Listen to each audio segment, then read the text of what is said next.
I was recruited to this mission by Barb Dively, and I want to thank Barb for bringing me into this mission. I also, as was mentioned in the introduction, I served in Iraq, and more than a few of the soldiers with whom I served in Iraq in combat returned home with post-traumatic stress and traumatic brain injury, so I'm acutely aware of this mission. As legislators, we must raise awareness for issues that would slip from public awareness without the dedicated people like those you see here today. I remind everyone that individuals who sustain brain injuries must have timely access to expert trauma care, specialized rehabilitation, lifelong disease management, and individualized service and supports in order to live healthy, independent, satisfying lives and to recover fully from your brain injury. Many people who have a traumatic brain injury recover quickly, but for some people, the symptoms can last for days, weeks, or even longer. In general, recovery may be slower for older adults, younger children, and teens.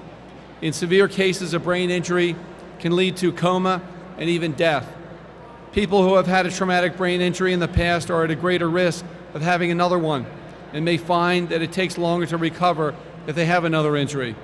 I would hope that by standing here today, we will encourage people to change the way we think about victims with a traumatic brain injury. Please remember that recovery continues long after the formal rehabilitation period has ended.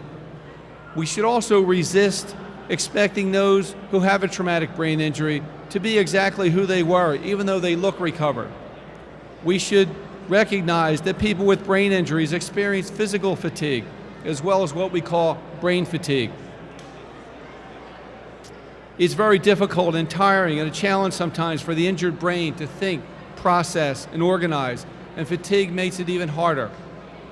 When we see someone with a traumatic brain injury display what we would call a behavioral problem, we need to realize that it's often an indication of difficulty to cope with a specific situation, and certainly not a mental health issue. There is sometimes frustration in the pain and exhaustion.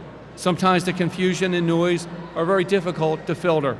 The more we learn about brain injury, the better we will be at tackling these challenges as your elected officials. Thank you, and God bless you.